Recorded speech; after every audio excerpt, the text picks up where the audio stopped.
Hey guys, welcome back. This is the Seasonal Movement podcast, and today you guys are up for a treat.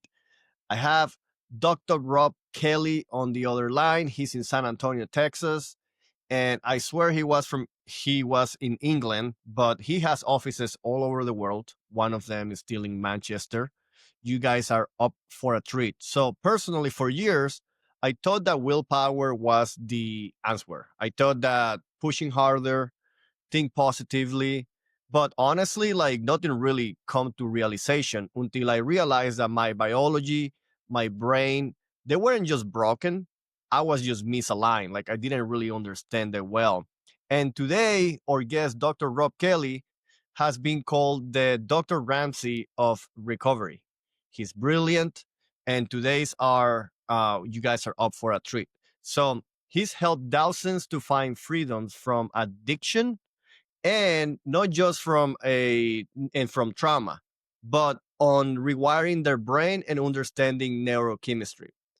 I'm talking full ownership of their environment and the identity that we live within. So please help me welcome Dr. Robb Kelly.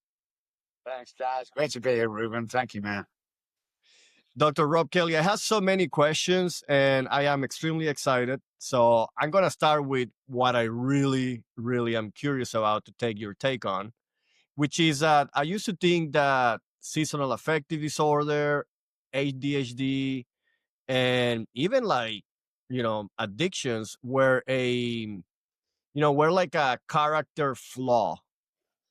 I want to get your take into how really the environment plays an effect into trauma, into addiction, and also if you can please touch on seasonal affective disorder, because that's what motivated me to be here today. And I know that you have a perspective on. I know you have a happy light right behind the camera. Yeah, I do. I'm living the dream instead of dreaming a living.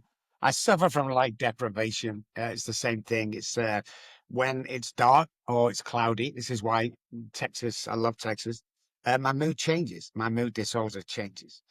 It's kind of when we look at the vibration and the frequency of one's body, it gets out of line. So depression is linked with darkness, obviously. So what contributes to that is lack of serotonin. So when we have lack of serotonin, we can suffer from many, many ailments. We used to be 100% addiction, but what we found with the program that we use based on neuroscience and quantum physics is that it treats everything in the human body. So we help entrepreneurs build empires. We help managers, salespeople. We help addicts, alcoholics, depressed, anxiety, PTSD. ADHD is a good one because everyone thinks that it's attention deficit. ADHD is shown with our tests and trials on that it's not a deficit, it's an overload. So what happens with most ADHD people is they get bored with the conversation because they're overloaded with like the next questions there. And we find with our studies that most people that are put to the back of the class for not paying attention have some sort of overload disorder where they get bored, so they start playing around in school. Then they're classed as the dummies, the slow kids, but it's not the case. So if we treated ADHD as an overload, not a deficit, and fed our children amphetamines, because that's exactly what the pills are, amphetamines, we stand a better chance of looking at what it is, because everything in the US is is named with a prescription. I often ask people, have you ever gone to the doctor and he's prescribed medication for your ailment that's cured it, and you never have to take the medication again? And the answer is no, never. So we can't really get a grip of these ailments and diseases without fully going into it. And then we've spent the last 30 years doing that. When I was homeless with alcoholism, I'd lost everything, children, wives, kids, everything had gone. I was angry when I was homeless because nobody could tell me what was wrong with me. So it's the same with the ailments and diseases today. Is we name something and then we prescribe for it without going into detail of what it is. I mean, like most states now, cannabis is not illegal. I don't care either way, but please, government, president, explain what cannabis does to the body, then let them make their own decision. So you touch a few subjects, and it just bring another question, which is treating a chemical imbalance with another chemical imbalance, whether it is seasonal affective disorder, whether it is ADHD, whether it is addictions. I mean, we are having a chemical imbalance in our brain. And how do we learn from that chemical imbalance if we are mutating it? Meaning we're not just hiding it, but we're creating a different imbalance synthetically. How can a person learn how to deal with that, or simply just what the feeling is, so that then they can move away from it, is if it's always hidden? Well, that's the big problem, Ruben, that we're having in England and America is we mask everything. If I get a headache and, oh, take this aspirin, it's like, no. Why? I want to know what the headache is. Why do I have an headache? Because normal people don't have headache. Am I dehydrated and stuff like this? So what happens in many cases is we need 4 chemicals every day in the brain to be happy. That's it. 4 chemicals: dopamine, oxytocin, serotonin, endorphins. Now, 2 of them chemicals, the most important, which being serotonin and dopamine, are created in the stomach. They're not created in the head. So we look at, if I have low serotonin, I take a false serotonin, which is the medication from the doctor. Now I'm stuck on that false serotonin, and my own, which could have increased, now depletes. So now we're stuck on this medication, and we don't know what it's truly like to be happy. We don't know what it's truly like to perform 100%. Most people perform about 45 to 50% of the capability and capacity because this is the world we live in. And that can be changed 100%. We've cured all addictions, not alcohol. There's no cure for alcoholism. We've cured life deprivation. And it's all to do internally. You don't necessarily need to take medication from pharmaceutical companies to perform 100%. I mean, if you have heart disease, you're taking heart medication, great. I'm talking about psych. We don't know too much about it, and prescribing these pills, and we don't know the long-term effect. Well, it makes me want to go to the beginning. I think my question got a little ahead, but we know that everything starts on the environment. Is that right, Dr. Rob? Does everything starts in the environment? And what is the importance to understand that environment? Yes. Well, yes and no. Alcoholics are born, drug addicts are made. So alcoholism, it's a predisposition. We can trace it back to cells in the fetus level, imprinted cells. Everything else is. I mean, I studied in England I wanted to study sunshine days and rainy days or overcast days. Now, there is more rainy days and overcast that are sunny in England. And what we found, we did an experiment on an elevator to see what kind of mood people were in. So when it was raining and overcast, the elevator, 9, 10 people max, all got on, nobody spoke. Everybody got off at the different levels. A couple of days later, when it was sunshiny, we went back and did the same test. And 9 out of them 10 people were chirpy. Good morning. Good morning. Hey, how are you? Good morning. So we knew that the environment where we grow up, where we're born, the things around us, if you deficit of sunlight, it will affect you. It will affect you permanently if you're not careful. The quickest way to take someone's identity and make them insane, take their identity away from them and isolate them. So my offices don't have any windows in, but I have this huge artificial light that's on most of the day, because if it doesn't, it affects the mood. With normal people, you don't have to be diagnosed with this. They say, I came from the project, I came from nowhere. We had no money, Ruben, and then I built myself up, and then I lost it all. And my proof from that date of homeless to today is most stuff we can heal ourselves. Again, psych, mood, depression, PTSD, all that stuff. Secondly, it's definitely an internal job. Everybody can 100%, change the way you feel. 100%. We guarantee it. And secondly, we've got to stop running for a false pill. We've got to stop running for, you know, pharmaceutical drugs that the doctor just prescribes. Because if you ever watch the commercials, which are going to be banned soon, in America, about medication. You see a new one every week. You see a new illness that we've never even heard of. And then you look at what it treats, and there's about 25, it treats this, and that, and that, and that, and that, and that. And if you take this, you're going to die. And if that, it's absolutely crazy. So you're not telling me they come up with a drug specifically to treat depression? No. It also treats panic attack. It also treats schizophrenia in some circumstances. So we're pretty wide range of finding out who I am. What's my identity as a person? Because we're mixed up in all this stuff going on in the last I 24. have another question. As you're mentioning, I literally just changed the question by your last statement. Like I wanted to ask you something, and it's like, no, wait a minute. We can change our identity. My question is, does our identity changes automatically based on the environment? Just a honest question about once that environment shifts, do we also change because of memories that we have associated with that environment? Perhaps the cloudiness, perhaps the social dynamics of that time of the year.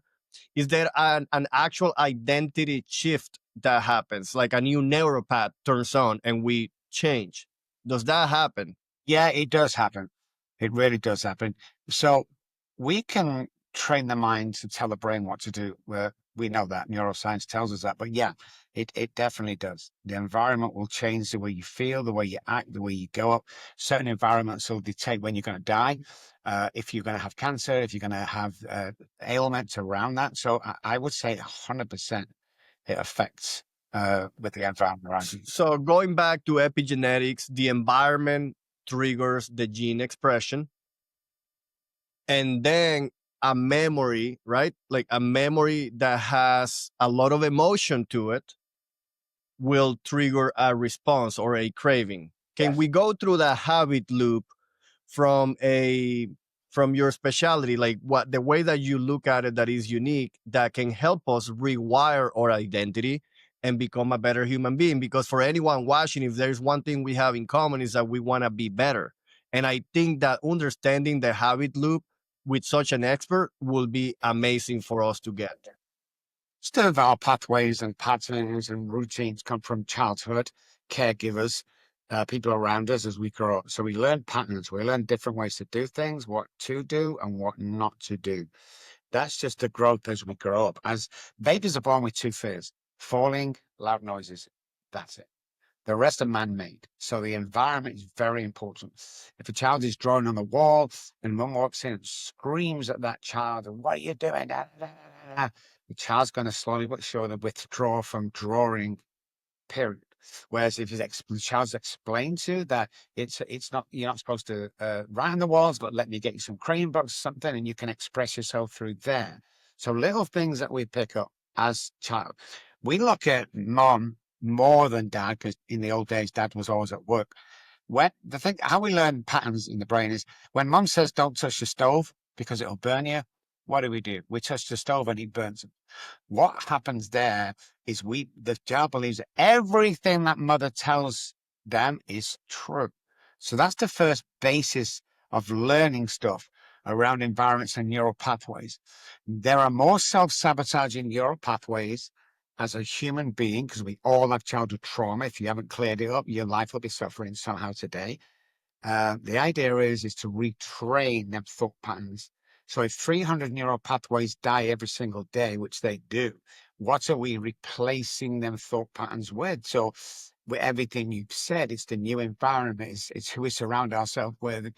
If you hang around 9 depressed people, you will become the 10. But this is about, we all have patterns from birth. So let's say me and you, Ruben, we get on a bus with a bunch of guys. We go down to the seaside. We have a few beers. We have a great time. We get back on the bus. Which seat do you sit in? Usually the one you've traveled there in. Now, that's a real easy pattern, but we get stuck. So there's a thing in the brain called the basal ganglia. Basically, what the basal ganglia does is how repetition, strengthen, confirms part of the brain. A pilot needs 10,000 in the air, 10,000 hours in the air before he can fly a commercial jet. It's that kind of thing. So positive or negative neural pathways, as we're learning, goes either in the conscious or the subconscious brain. So once it goes round, so if you imagine a clock face, we'll learn how to drive a car. First time it's, oh my God, it's so hard. And then after 2 months or so, we can reverse down the driveway, wave someone, talk to the girlfriend, listen to music at the same time. What happens with ingrained neural pathways that are bad is they become a working part of the brain. And that's when it's really hard to pull the child out. With the childhood trauma as a kid, they normalized that trauma and behavior. So we don't recognize it and it's stuck in the subconscious brain. Is it true that all those perceived negatively behaviors and neural pathways, the reason for them to be is to allow us to survive? Now, the contrast of why we perceive them to be negative in today's environment is because we don't really try to survive anymore. We're actually trying to thrive. So whether we call it negative or positive is the difference between survival, which is the old same pathway that we know is not going to fail because you are where you are today. And actually, what is interesting here is evolutionary theory and as it relates to the seasons. I always look at this, right? Like humans will spend a lot of time in caves during the winter time. They will hibernate to a certain degree. How does that relate to today's movement patterns, to today's behaviors, to today's social dynamics as the seasons shift? I believe they're very similar how they used to be back in the day, but our perception and expectation has changed dramatically. Yeah, definitely. I 100% agree with that. Like human beings are not meant to sit down. This is just a quick one, but we do. So there's a change of behavior straight there into laziness rather than hunting when we used to hunt many, many years ago, going back to the caveman days. So there is a negative connotation around the behavior that's changing today. But what are we changing to? Well, we got to look at the computers, we got to look at the iPhones, all this stuff that we're not communicating anymore. We're not getting up and getting out of the house anymore. That environment affects us. Again, what's the easiest way to make somebody go insane? Isolate them. Well, we're isolated every single day. So the normal communication and intimacy, I don't mean sex, with another human being has been taken away over the last 20, 30 years. And I don't think we're going to get it back. So changing the whole behavior as a whole has changed completely. And we have to realize that the more we're taken away from human society, the more the neural pathways will isolate and self-sabotage. There are Which billions I of find, oh, I apologize. I apologize. I cut you off. My audio is a little low. Which I find extremely interesting is that we live in such a unique timeline in human history. Since the industrial era, industrial revolution, we might live on like a 5%, and I might be exaggerating. I just don't want to overshoot myself. We live in like a 5% of a timeline on human existence.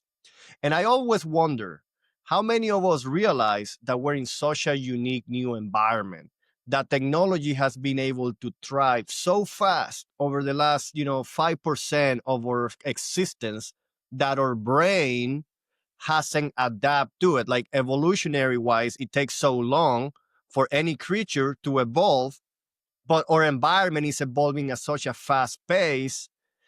Can that explain a lot of the neurochemical imbalance diseases that we're experiencing today? Yeah, 100%. We did research on this as well. 100%. You know, um, there's more diseases than ever before. There's more sick people than ever before. There's more suicides than ever before. I mean, you could just go on and on and on. And that's purely down to the way we live life today. It's not a human society today. It's kind of a false world today with false actions and false ideas. And we've been preaching this for 20 something years, is if we don't change what we are in today is we call an epidemic of self-destruction. Is basically what we're in unless that changes. And that's what we do. We change people, that changes when we change neural pathways and you have some kind of a spiritual connection. So the brain is energy, you can't see it, touch it, mind over matter. So this is the guy. Once that connects with a power, spiritual power, then our DNA changes. That's powerful. That's our research. So change of neural pathways, change of thought patterns, their behavior, their speech and actions, along with some kind of energy that we connect with, the DNA changes. And once your DNA changes, you're not the same person as you was last week, even or 10 years ago. And I think the more people that do that, will realize that, hey, this is it. Because everyone thinks they have time. And how many moms, how many times waving off to kindergarten, next minute, and waving off to college? It's like we forgot time. If you want to waste an hour or 2 hours in your life, go on TikTok for 10 minutes. I mean, it's just crazy. And what we have to do as human beings again is slow down. We've Mhm. lost the art of conversation. We've lost a lot of things from the past because of the new way that everybody lives today. I'm not even going to get even interested in our food system because 93% of that is killing us. But nobody notices stuff like that. They're all too busy stuck in the phones and what's going on. And I mean, I've seen people text each other from across the dinner table. Oh, what's that about? It's crazy the way we're acting these days. And then there's a million odd, maybe more of us people going, no, we want to change the world because the way we're going, we're probably going to make ourselves extinct. I don't know. Yeah, I mean that seems to be the path, but without getting too dramatic on that because it can be depressive. I don't want to touch on the food either, just because I haven't really found a solution to that one, and I want to be solution oriented. And there was something that you touched on your last, not the last statement, but during this last segment, which was the power that we have when we connect spiritually. So there is a little bit of mysticism attached to whatever we don't understand. But in today's environment, we actually understand a lot of what used to be called mystic or spiritual. But still, the beauty of keeping it spiritual, I believe, is something that I honor. Now, my question becomes, and this is a series of questions that we're going to develop. And my first question is, are we our brain? Are we what we think? Or are we something else? What we think is definitely yeah. So we again go back to the brain studies that we've done. Most people who are positive become positive. Most people are depressed become depressed. Most people, it goes on and on. The mind can shift everything, everything. And people don't think so. If it's got another job, got another life, we just did stop. The mind is so powerful that we could sit here for the next 2 weeks, 24 hours a day, and I still won't have enough time to show you how powerful the brain is. So it's all about what we think, what we've been in the past affects us, but it's not our identity. Identity is not based in the past, it's based in the now. We only have right now, we don't have tomorrow, and yesterday's gone. So our world, our life, our existence is now in this 12 hours that you're awake every single day. And the idea of making a shift, whether it might be vibration or frequency, is today. And if we don't make it today, then tomorrow's going to repeat today that repeated yesterday. Next thing you know, 25 years. I'm 64. I don't feel 64. 20 minutes ago, I was walking around as a teenager, riding bikes and doing crazy stuff. It's like we have to realize what's going on. If you don't balance them two, life is life is not worth living. I say to a lot of people when it comes to alcohol, if you're not doing the stuff that we're doing here, changing the world, then go drink. What's the point? It, why are you just surviving, guys? And most people survive. And then they moan about, oh, my job. And listen, if you don't like your job, get a new job. If you don't like your wife or husband, get a new wife or husband. Well, it's not that simple. It really is that simple. Mind over matter. That's the guy Mhm. that can do it. If you can create something in your mind, it will come to fruition. Well, the reason I ask that question is because our mind so often wanders into the past or the future and spends so little time in the present, where all the good stuff can happen. That's why I have that question. And when you mention spirituality, I right away realize, like, wait a minute, are we our minds or are we the awareness of our mind? So, how that change happens from going to living in the past to living in the present to having automatic thoughts that repeat themselves, an emotion triggers you and you do the same behavior. And next thing you know, 20 years went by and you're still in the same job complaining about it. How can we change that? Well, you have to first of all learn the patterns and get rid of the childhood trauma. Most of the bad stuff in the brain, where most of the stuff is stored from childhood trauma, is the subconscious brain. So we have the subconscious brain, we have the conscious brain. The subconscious brain wakes us up every morning because of lack of oxygen.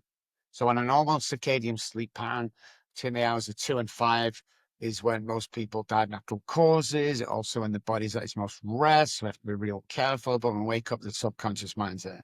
That's the guy. Oh, I've got to take the kids to school. Oh my God, I've got to be late. Oh my God, I've got to do. But this guy wakes us up. You got to get rid of that guy straight away and burst in the conscious. I'll show you how to do this shortly, guys, before we leave. Burst in the conscious brain.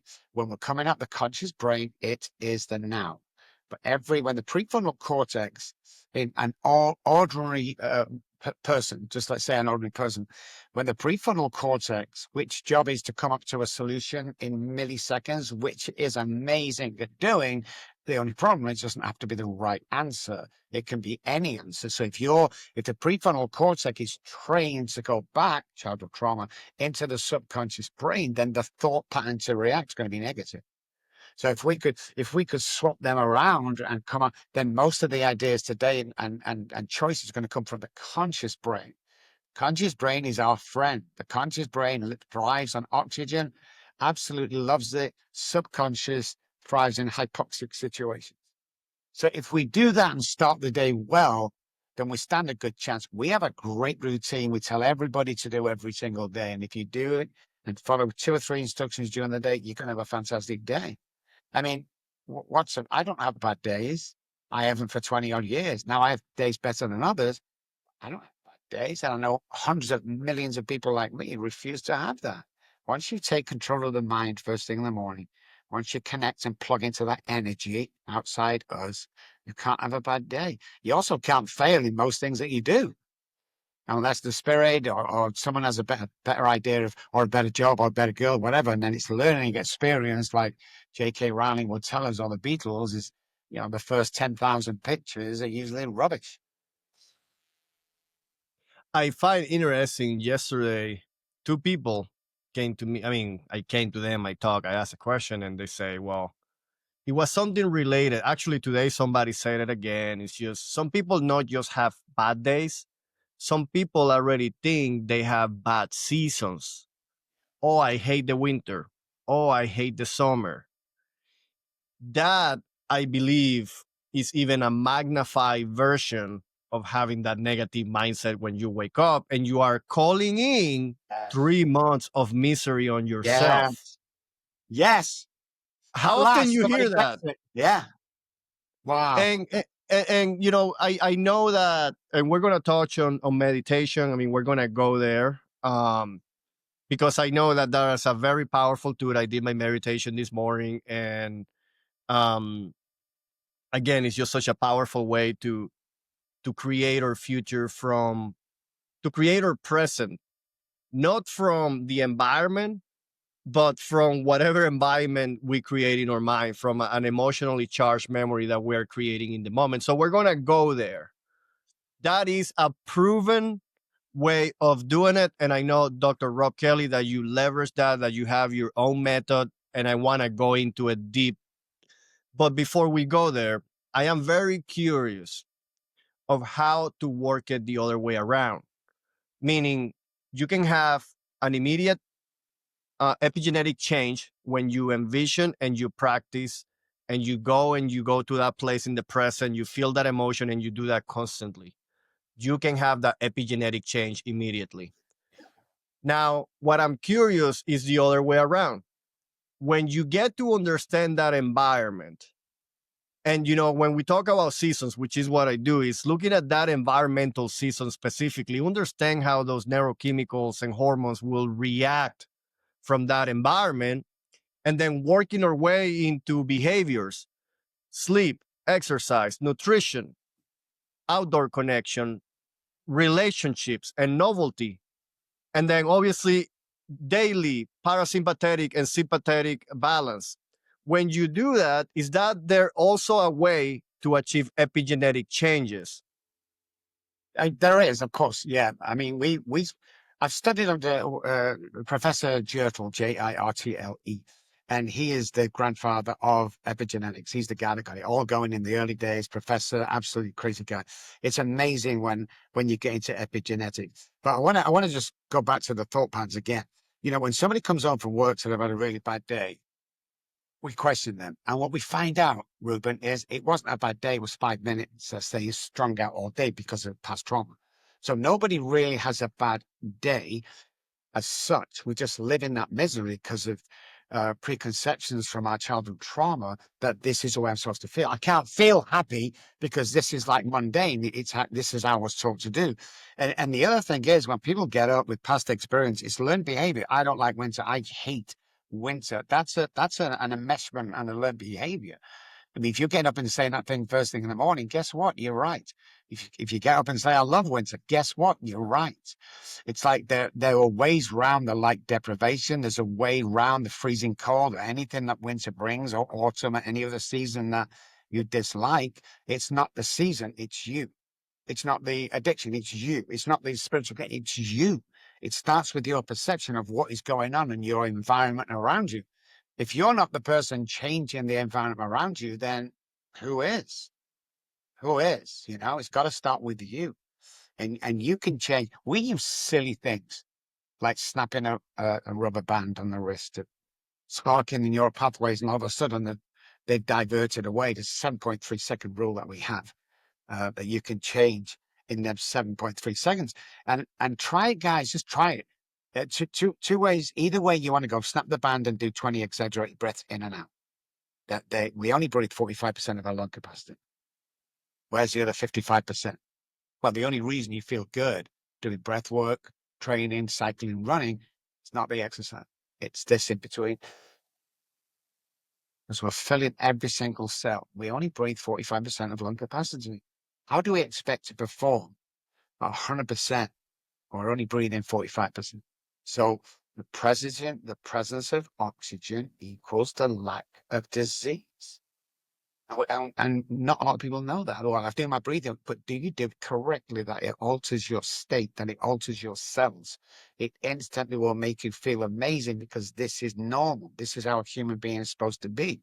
But we've slipped down and down and down and down, and this miserable getting up, moaning about the days, then And we need to be people to pull away from that. To what extent you go in behavioral change?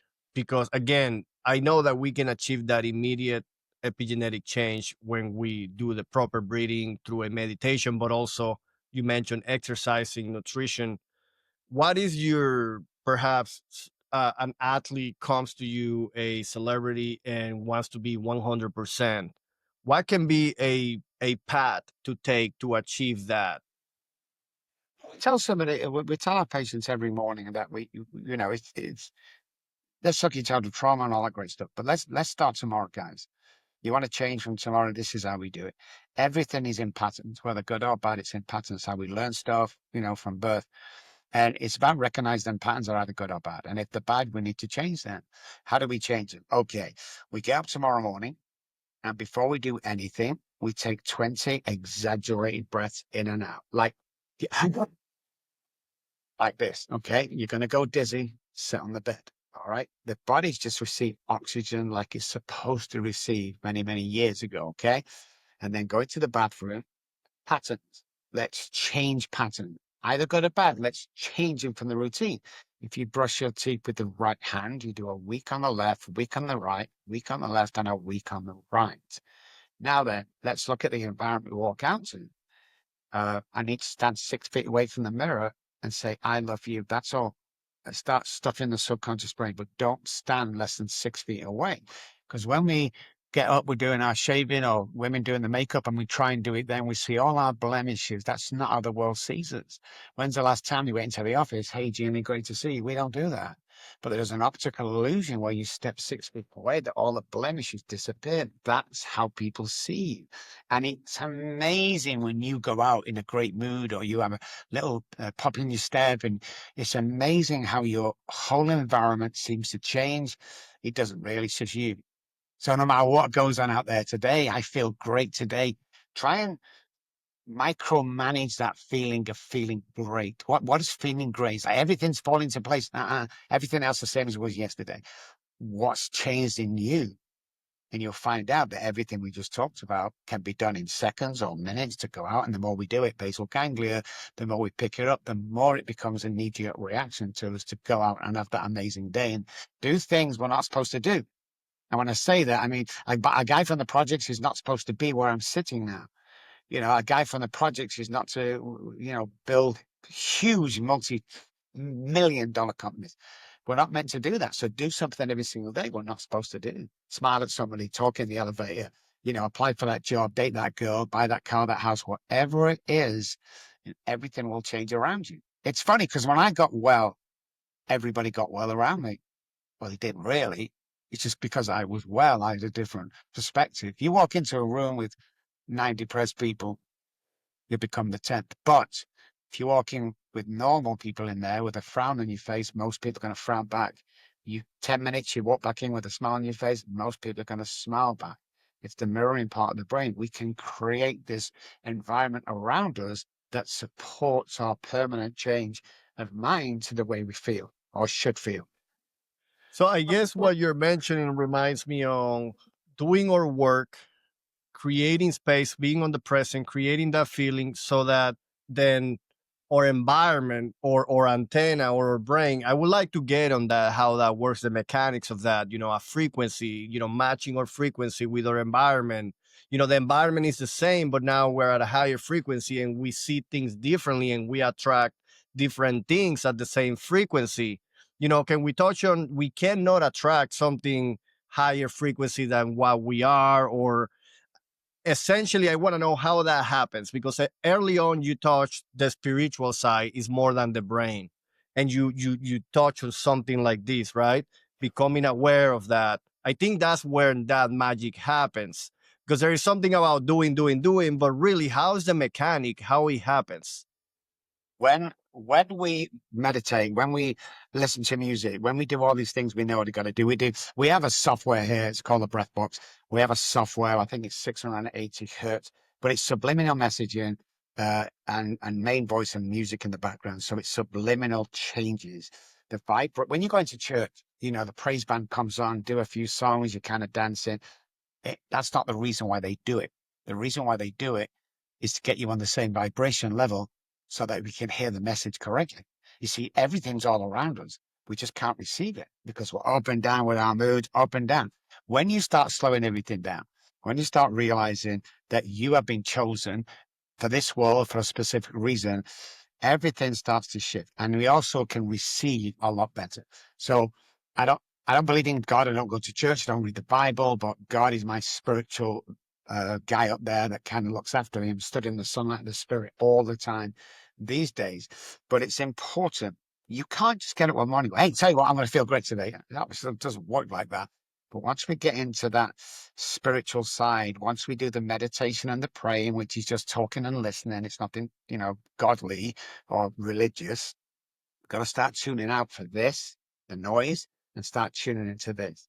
And automatically vibration and frequency will change. Now, you can wire you up and measure exactly, but there's 6 or 7 different megahertz that we can tune into. And this 9D breathwork thing that we use, software, does exactly that. But once we get into that peaceful, there is a spiritual side to you, and you give that 20 or 30 minutes in the morning to get all the vibrations uh, correct and calm down, you begin to see things around you that you've never seen before. You see that job, that girl, that guy, that house has always been there. You can't see it. It might be on this level. You're either down there and you cannot connect. So once we start balancing out, and a quick way to do it, guys, music is phenomenal. But if you really want to speed that process up, listen to 2 chord songs. What? Listen to 2 chord songs. The mind is programmed through music for 3 or 4, maybe 5 chords if there's a minor in there. Whole Lot of Love by Led Zeppelin. Play that every day, 1 or 2 times a day. That's all. And tell me you haven't changed in a week, and I'll send you some money, because it's just not possible.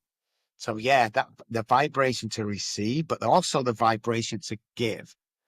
What we give, I believe, we received all the time. You know, have you ever met someone, guys, you go, oh God, I like that guy? And not sexually, just, oh God, that guy's got it going on. Like, that's the frequency of meeting. How do we know this? Okay. We got 10 people in a room. Okay. We asked them to come in, drink coffee. We'll give you $100 each. Just come in. That's all we do. An hour's chatting. They loved it. They came in. What they didn't know is there were two doctors, two surgeons, two mechanics, two dishwashers, two bartenders, and we left them to it just to chat. So everybody was wired up. Okay, head and chest. When a mechanic, when they first got into the room, spoke to a doctor, it spiked to about 5% because hey, they've not got a lot in common. And we continue with this testing. When a doctor met a doctor, it went up to about 45 to 55% on the frequency. When a road sweeper met a heart surgeon, but they were both being authentic, it spiked to 100%. So the authenticity is the highest form, highest peak of a human being today. If you can get that, you're on the right vibration, you're at the right frequency, and stuff will start happening to you that you can't explain. I'm sick of explaining the stuff. I died twice in the street. I died when I was over here. The opportunities I've had, I'd like to sit there, here, Ruben, and tell you I'm this clever. I'm not. It's the spiritual side of me. If I ask for something, I'm doing the right thing. I'm taking care of people. I'm loving. I'm kind. I'm not having affairs behind my wife. I'm donating. I'm helping the poor people and the addicted people. Then my life will be amazing because I can stay on that. Now, there are times when I've dipped, you know, I've gone to a TV studio and they've sent a private plane for me. And then I come off barking, where's my plane? Where's my chauffeur? And I have people around me today who will literally slap me and say, don't ever say that again, because you can vary off with life itself. But the idea is to stay now, guys. I am enjoying this at 11:41 p.m. my time. That's a gift to do that. Rather than thinking, well, I might have two patients. I want to get home tonight. What's for dinner? You can't do that, guys. Got to stay in now. You can plan on paper, whatever you want. We're having fish tonight or tomorrow night. But staying in the now will set you on fire. Authenticity. You mentioned authenticity is the highest vibration. When two authentic people meet, the frequency just goes up the chart. Authenticity. It sounds easy, right? It's a word. But in my mind, I think we create so many subliminals, so many subconscious masks, and some of them were actually born with, or evolutionary instincts or trauma as a child that we don't even recognize. And the work of taking those masks is perhaps what allows us to be authentic. I would like to go in that direction. How can we be a more authentic human being? It sounds easy, okay, just be. But as I have gotten to experience, and I might have this completely wrong, it is a process of essentially dying to yourself so that your own self can show up. Like, what is the difference between the two of them? Wow, Ruben, I'm loving this podcast, man. Absolutely amazing. It's true. You've got to get rid of yourself because self and authenticity is based on our upbringing and environment. For instance, I was taught to lie at an early age. We don't live here on this horrible house. We live on this nice house. If anybody calls, this is where we live. And we had the address printed there, the phone. So I was taught to lie. When I'm still lying as I grow up, little of the, oh, it's just a white. When I'm still lying and pretending and being false when I grow up, there's no authenticity there. Authenticity comes from, like you said, practice, being at peace with oneself, loving people. I mean, literally loving people. Oh, yeah, this is a typical conversation, a man and wife. All right, baby, I love you. I love you. Okay, love you back. That doesn't mean anything. When you truly love yourself first, then you're capable of being intimate with another human being. That's a form of authenticity. If you can meet another human being and lift them higher, so when they leave you, they're happier or changed, that's authenticity. To open up, to cry, to be vulnerable is authenticity. And when you meet somebody and you don't like them, it's probably, if you're authentic, it's because they're not authentic. You get people, I look at this, look at that, I'm this, I'm that, you tell a story, he can't wait for you to finish because he's got a bigger and better story. It's like, them guys are not authentic. So the idea is to seek in your neighborhood the authentic people. And it's not necessarily guys that go to church. I know more guys that are sleeping with the secretary going to church than any other flipping religion. It's crazy. So authenticity, people who are living the life based on now, healing the past, looking forward and planning the future to a point, but living in the now. Like me, and one of the reasons why I have great podcasts is we turn down 10, 20 podcasts a week. I mean, we're a multi-million dollar company, very busy. What Courtney does is she goes out and she finds people that are changing the world. And then she humbly comes to you and go, hey, is there any chance of Dr. Robb Kelly coming on your show? That's authenticity. So when we get on the screen today, the authenticity is sky high. I don't want to leave these till the end. I have so many more questions, but I do know that people want to know where to find you. You mentioned you have a multi-million dollar business, you have clinics around the US and the world. You specialize in, well, I guess we can touch on that as well, because we have talked so many subjects. But when I go and find you online, I can see that you are the Ramsey of recovery. I would like to touch on that. Where can people find you, and what can they expect? How your method works? I know you do a lot of meditation. I know you do a lot of rewiring. Everything we have touched is part of it, but I want to know into detail because I have the opportunity and I want to take advantage of it. You know, we're very serious about what we do. Very serious. All my staff are recovered alcoholics or addicts or PTSD or all the psych ailments. That's fully recovered from that. You can 100% recover from addiction again and depression. So our program is very strict. It's 1 hour a day, 7 days a week for 90 days. And you'll go through all these changes that we take you through.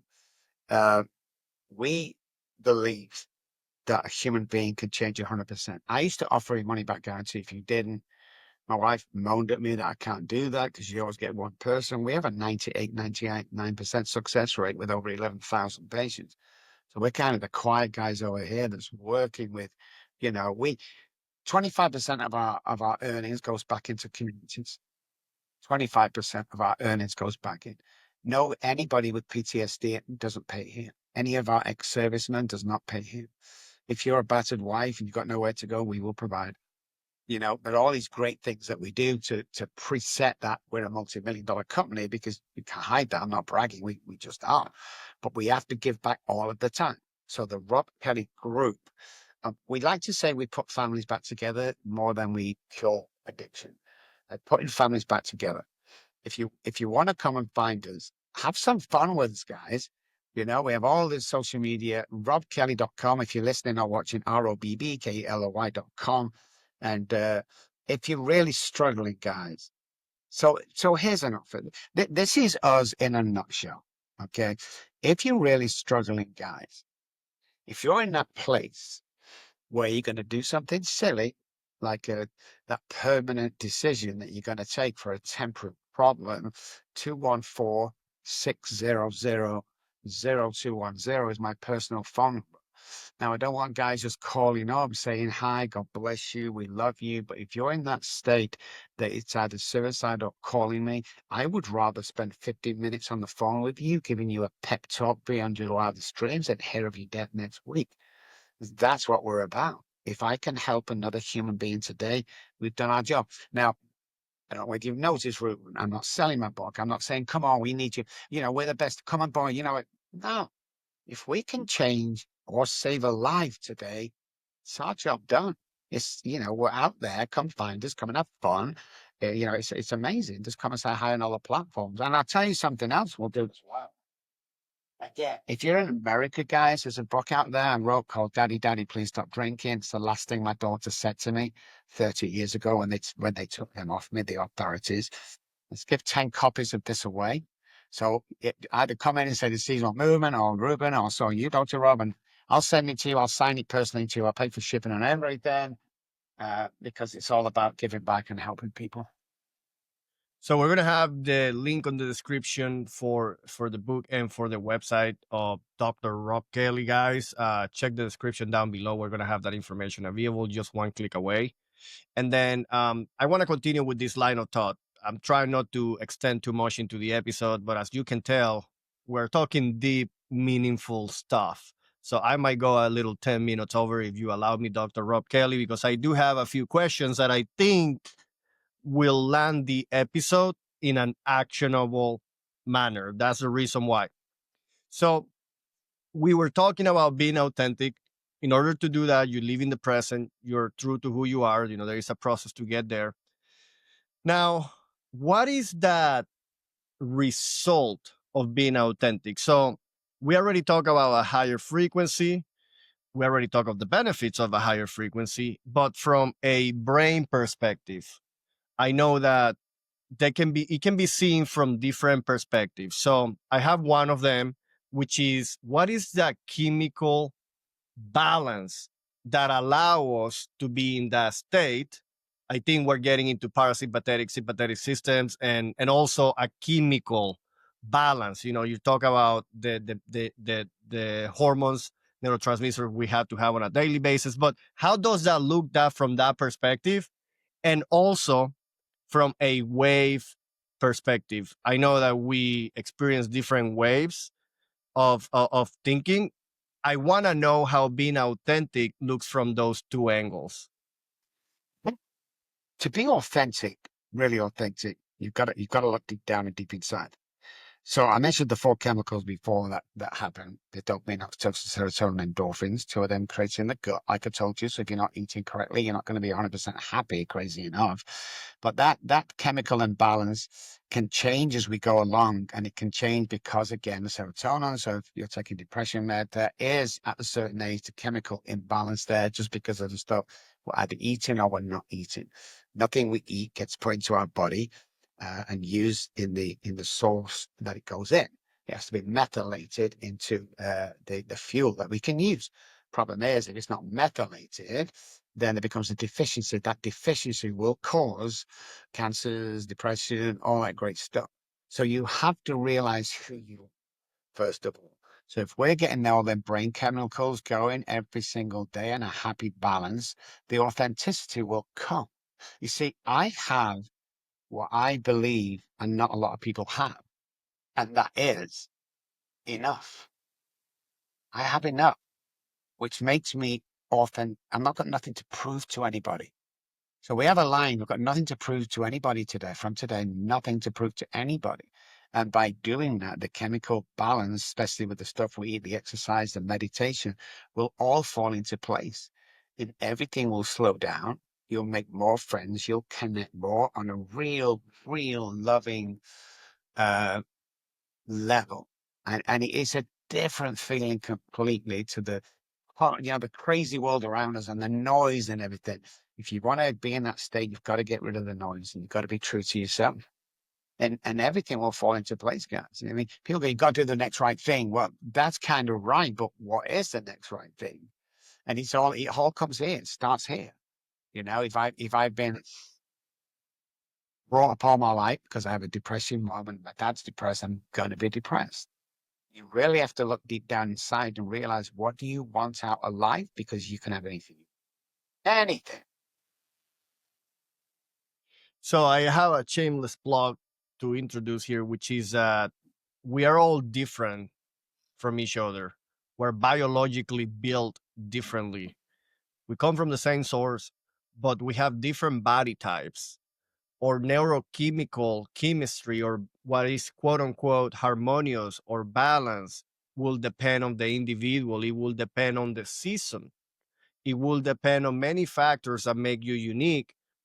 And having generic advice out there will only get you so far. I think we're talking about a 35% success rate when the individual and the environment are not taken into consideration. That's why I certify an epigenetic app that uses ratios in your body to Oh, understand from different areas, from different perspectives. For example, chronobiology. At what time of the day are you an early owl, or are you sorry, an early riser or a night owl?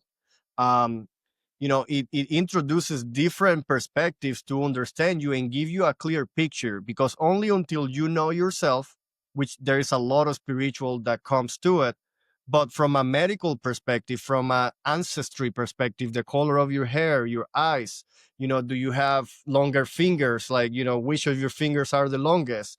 The ratio between your palm and your whole arm. Like, there are ratios that tell us you have predispositions to certain disease, or you tend to think on this way. So knowledge becomes wisdom once you're able to understand it and practice it.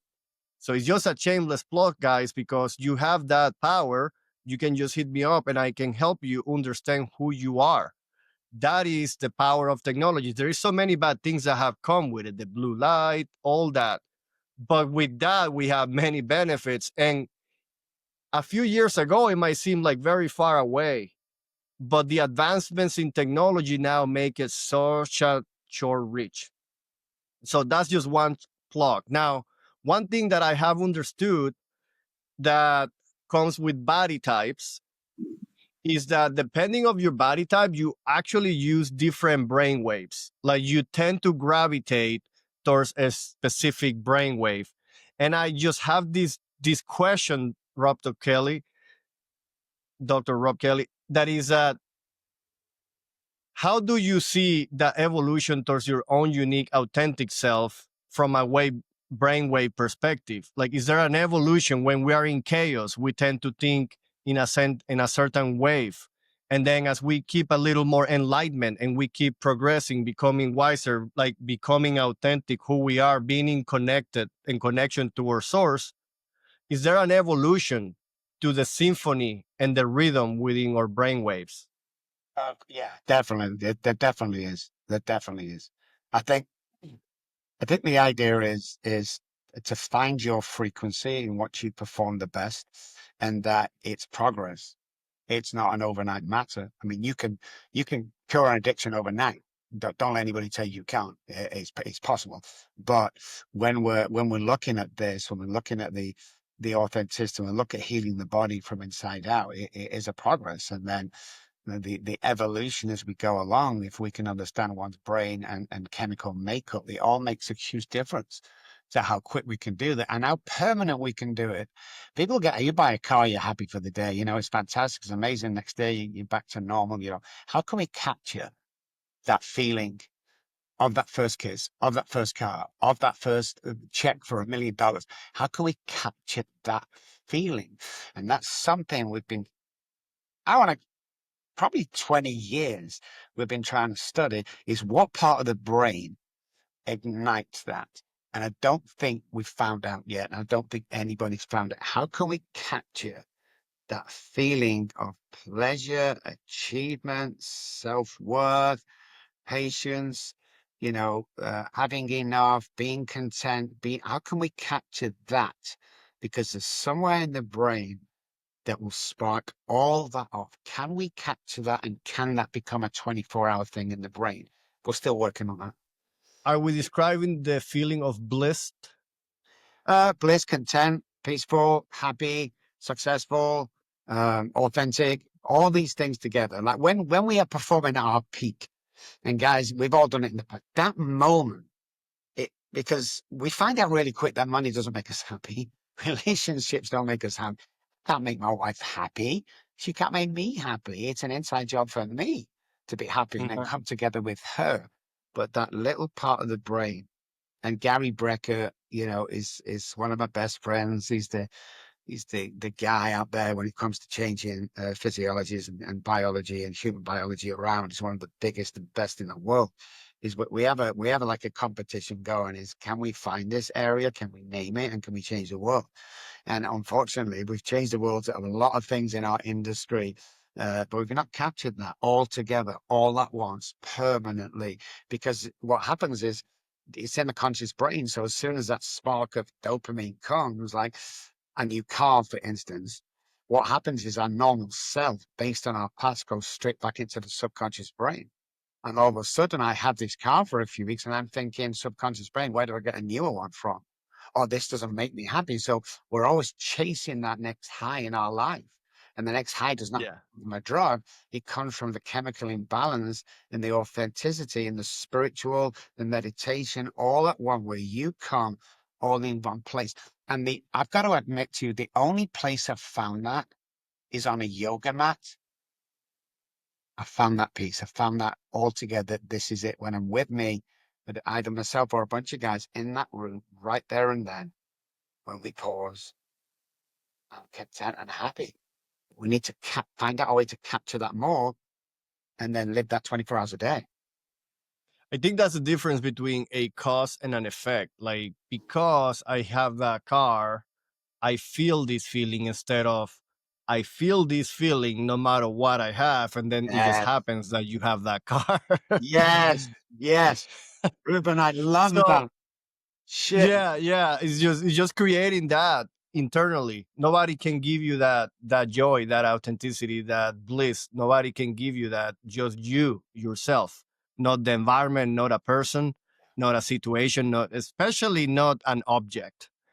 Now, I find the beauty, and it's a question because it's beautiful. I love Chinese traditional medicine. It helps me understand the energies of the season. It gives us so much wisdom.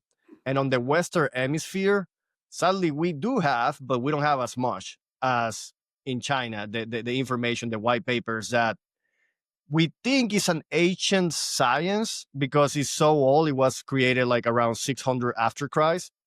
But now today's technology is still studying it, and we have actual proof, scientific proof of why it works. Now, I think it's super interesting because if we're 70% water, which is last time I hear, that's the number is being tossed out there, and the environment vibratory field changes dramatically season after season. I mean, you can see that when a tree is blooming in the spring and it's full of color. It's not just only a hormonal response, like a visual cue that triggers all sorts of emotions and memories that go and start that habit loop, but also there is a vibration happening on the environment at a massive scale. The angle of the sun, the intensity, how about when that tree is blooming in the summer and those buds are turning into green and the grass starts growing? How about then compare that to the winter when all the energy of that tree goes down to the roots into the ground? Now, if we're 70% water, aren't we supposed to feel that vibration? Therefore, that feeling of bliss and that feeling of authenticity is actually a moving target in a cyclical pattern, meaning we find that feeling in a different place depending of the time of the year that we're into. So it's not just one, it's just a constantly changing environment that affects us.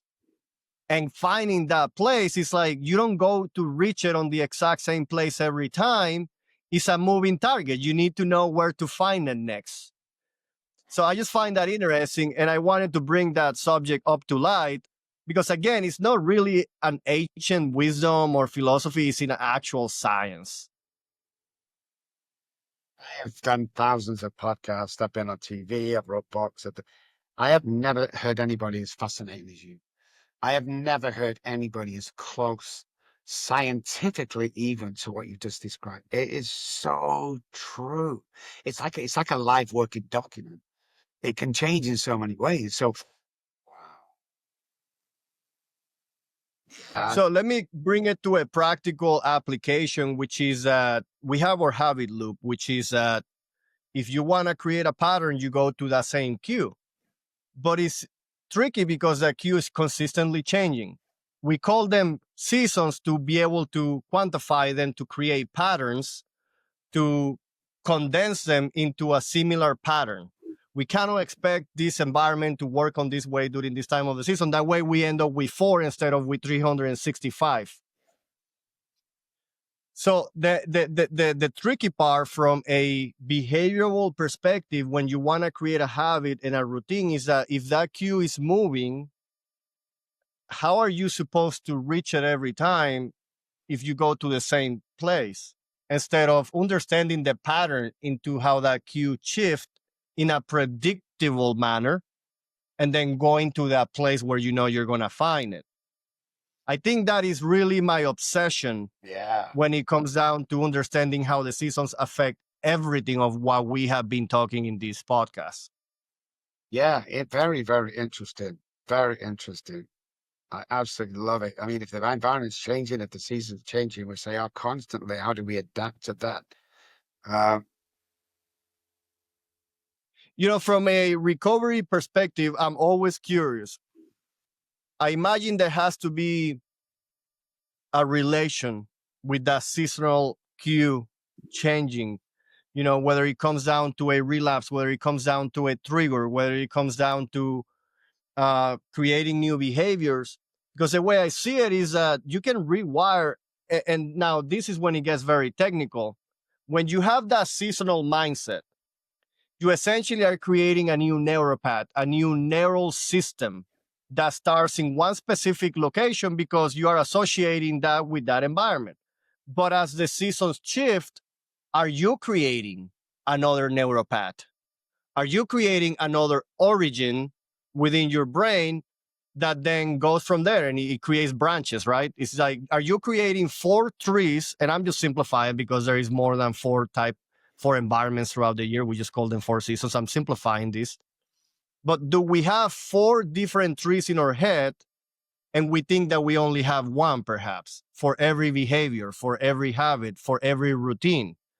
Is that the healthiest way to look at this when it comes down to creating a routine that is biologically aligned to that environment so that you can reap the benefits that you're seeking? I love that. I love that. I think the answer is yeah, but I think once we can adapt to any season if we're in the solid spiritual place that we are. If we're not, then the seasons will affect us in a detrimental way. Is the way I look at it. Uh, I think even the ocean fascinates me, the way it's constantly changing. But does that come down to environment? What we see is how we feel and the surrounding around us, despite the seasons.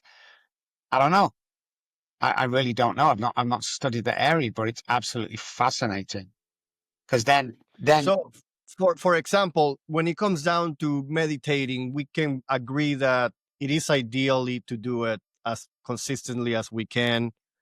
If we just do it one time and did it for 10 hours, the results are going to be very different if we do it once a day for 10 minutes for a whole year.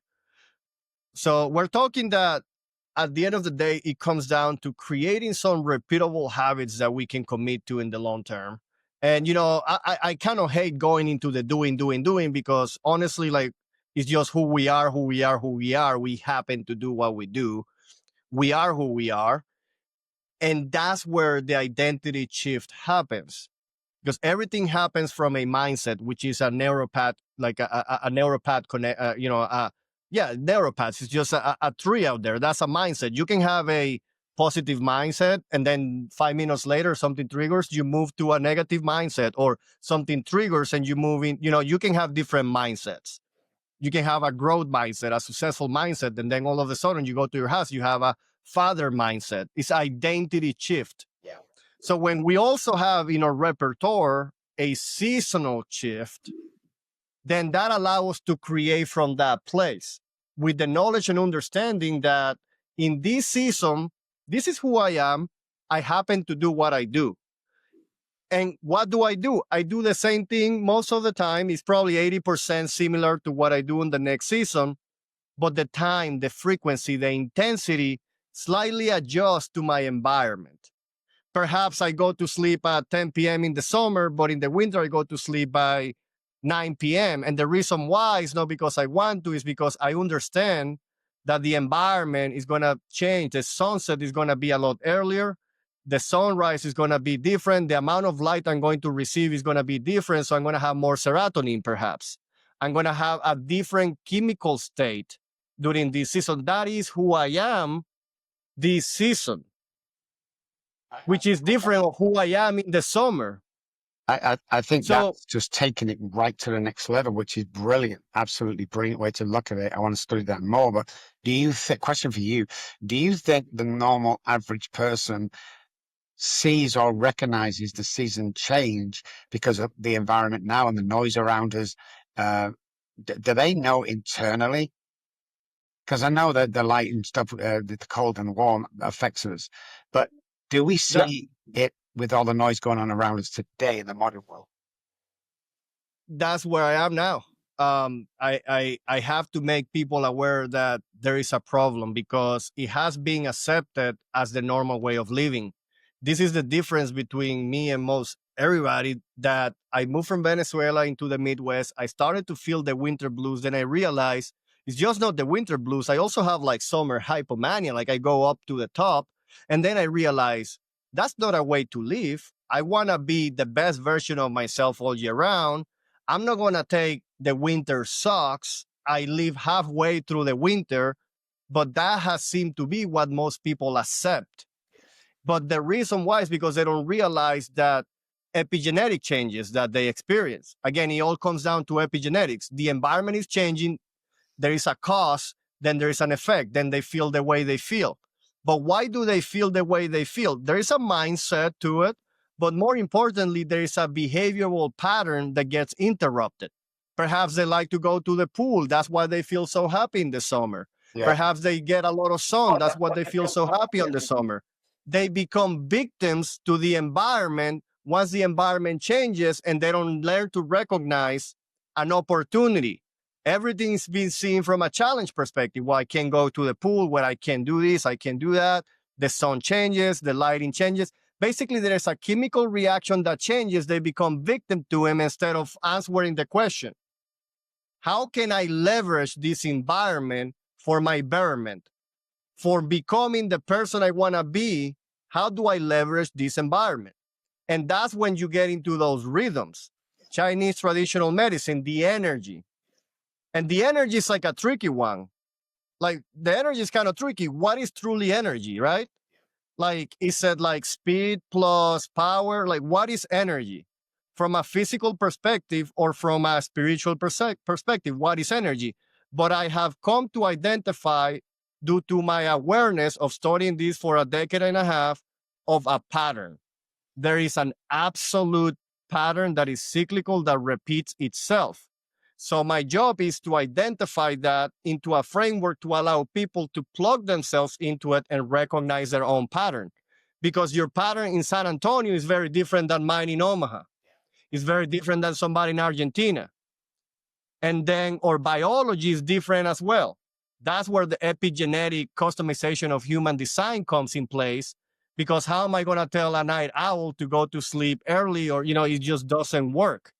But if you give somebody a framework to understand that, now that's the solution. Kind of where I am right now is to allow people to identify the problem, like you said. Do the average person realizes? And the answer is no. They think the problem is a different problem. But when I touch the subject, immediately they recognize it. Yeah. Yeah. It's fascinating. Absolutely. You're a genius. Carl, but that's like next level awareness, next level. Wow. Man, I'm gonna have to study And that. that is kind of where I'm Yeah. at this stage. Yeah. I'm being myself, I'm being authentic, I'm living in the present, but making the world aware of this problem is my mission. It all thankfully started because of seasonal affective disorder and the winter blues. And wherever you go to a room and you ask who has felt the winter rooms, every single hand will go up. That's how you know it's a problem. But it has been accepted as the normal way of living, which is something that we shouldn't accept. We shouldn't accept a mediocre life. Yeah. I love it. And interestingly, we are leveraging the same basis of epigenetics, neuroscience, human design. The list just goes on and on and on. Chronobiology, trauma.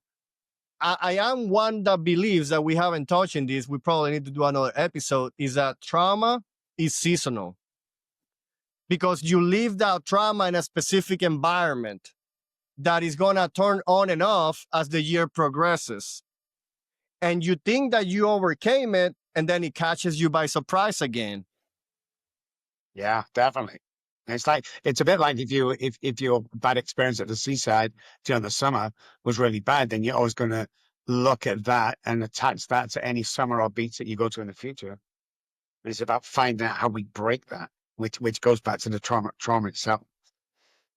But the sea, Yeah. So the trauma is a little more dramatic, right? It's something that somebody can see, very emotionally charged memory. But a bad habit or a bad routine or a bad mindset doesn't tend to be as dramatic until you get very down the line. Seasonal affective disorder, seasonal depression. Even at that point, I think that it might not be as dramatic of a traumatic moment, is more of an accumulation. So I still don't understand the best way to articulate it, which I mean, I did, but to the common person hearing this is why this is so important. You know, it is about being the best version of yourself 100%. I sustain myself from using the word life skill, but lately that's what keeps coming up. It's a life skill, it's a mindset. But again, it's something that I haven't really seen being done anywhere. So I'm still trying to metabolize that, how does that really reflects into our communities, into our world, like how to bring that idea to the masses for the betterment of the vibrational. Like my mission is to increase the frequency of vibration of humanity one mind at a time by allowing them to understand the importance of their biology and environment as it relates to the seasons and how the seasons make them who they are and how can they be the best version of themselves by leveraging those changing environments. Fascinating. Fascinating, absolutely. I love it. Wow. Well, I kind of took over. I got fired up. That's why I Good, tried to abstain good. from the whole Chinese traditional medicine Yeah. because it was just gonna lead towards the seasons. Uh, but hey, I hope that this is the first of many. I know that our audience has been blessed by your presence today. Thank you so much for your time, for your wisdom.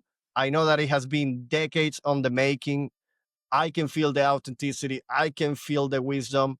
And I know that the audience has gotten more than their bank account is going to grow by applying what they learn. Their authenticity is going to explode.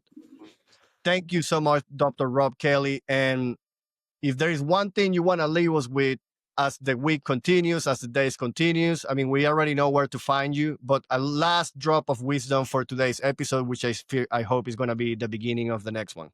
Guys, everybody's going through something, and a kind act, a nod, a wave, a good morning to somebody can change the world. Guy walking to the Golden Gate Bridge, he gets to the bridge, he throws himself off and commits suicide. True story. The police pull him out of the water. They go back to his apartment looking for next of kin. And what they find is a note on the kitchen table. And it reads, I'm going to walk to the Golden Gate Bridge, which was an hour's walk, by the way, guys. I'm going to throw myself off and commit suicide unless on the way there, somebody smiles, says good morning, winks, nods at me. If they do, I will stop right there because that'll be a sign for me to go back home and try again tomorrow. Question. How many people have you walked past today who's heading to the Golden Gate Bridge? Well, I hope that if you're watching this, you stop and give a smile.